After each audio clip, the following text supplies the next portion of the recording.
Hello friends, welcome to my channel Aditi's kitchen.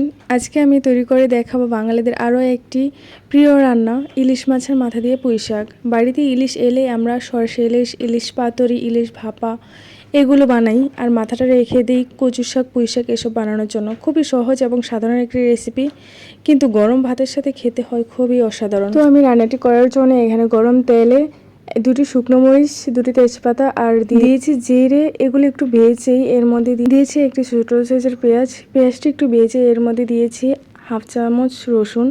এগুলো একটু কষিয়ে নিতে হবে, হালকা একটু কষিয়ে নিয়ে এগুলো যাতে পুড়ে না যায় এজন্য এর মধ্যে আমি একটু জল দিয়ে দিচ্ছি। এখন এর মধ্যে আমি হলুদ দিয়ে দিচ্ছি, 1 চামচ হলুদ, 1 চামচ লবণ, 1 চামচ মরিচের গুঁড়ো। এগুলো দিয়ে আমি ভালো করে মশলাটি কষিয়ে নিচ্ছি। এখন আমি এই মশলাটি কষাবো তেল ওঠে না আসা পর্যন্ত। এদিকে আমি এই রান্নাটি করার জন্য এখানে ইলিশ মাছ নিয়েছি একটি ইলিশ মাছের মাথা আর 2 টুকরো মাছ। আপনারা শুধু ইলিশ মাছের মাথা দিয়েও এই রান্নাটি করতে পারেন, তবে ইলিশ মাছের মধ্যে অনেকটা কাঁটা থাকার কারণে এই মাছগুলো আমি ভাঙবো না, আস্ত এভাবে রেখেই আমি এই রান্নাটি করব। এই মাছটি আমি এই মশলাটির মধ্যেই ভেজে নিচ্ছি। এক পাশ ভাজা হয়ে গেলে আরেক পাশ ভেজে নিব। এভাবে 2 পাশ যখন ভাজা হয়ে যাবে তখন এই মাছগুলো আমি উঠিয়ে রেখে দেব। যদি আমি মাছগুলো এভাবে রেখে আমি পুরো রান্নাটা করি তাহলে হবে কি, এই মাছগুলো ভেঙে যাবে আর খেতে কাটা কাটা লাগবে, ভালো লাগবে না। সেই জন্য আমি এই মাছগুলো উঠিয়ে রেখে দিচ্ছি। আর আলু আর ডাঁটাগুলো যেহেতু সিদ্ধ হতে একটু সময় লাগবে, সেহেতু আমি প্রথমে পাতাগুলো দিচ্ছি না, আলু আর ডাঁটাগুলো যাতে সেদ্ধ হয়ে যায় সেই জন্য আমি এভাবে আলুগুলো কিউব করে কেটে নিয়েছি আর ডাঁটাগুলো এভাবে কেটে নিয়েছি।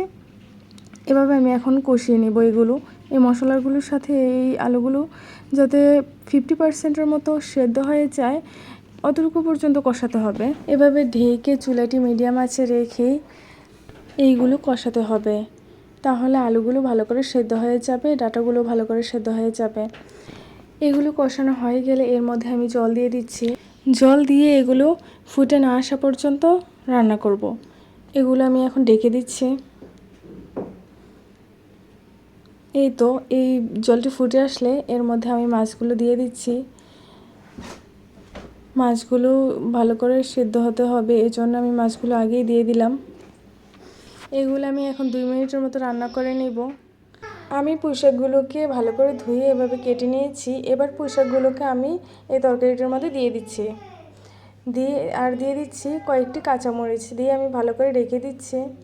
এই যে আমার এই রান্নাটি প্রায় হয়ে গিয়েছে। এবার আমি এর মধ্যে দিয়ে দিচ্ছি ভাজা জিরে গুঁড়ো আর দিচ্ছি ধনেপাতা কুচি। এই তো রান্নাটি প্রায় হয়ে গিয়েছে। আমি আর কিছুক্ষণ এই রান্নাটি করে উঠিয়ে নেব। ইলিশ মাছের মাথা দিয়ে পুঁই শাক অনেকেই তো অনেকভাবে খেয়েছেন, তবে এভাবে একবার হলেও বাসায় ট্রাই করে দেখবেন। ভিডিওটি কেমন লাগলো জানাবেন। আর আমার এই চ্যানেলে যদি আপনারা নতুন হয়ে থাকেন তাহলে একটি সাবস্ক্রাইব করে দিবেন। ভিডিওটি দেখার জন্য সবাইকে ধন্যবাদ।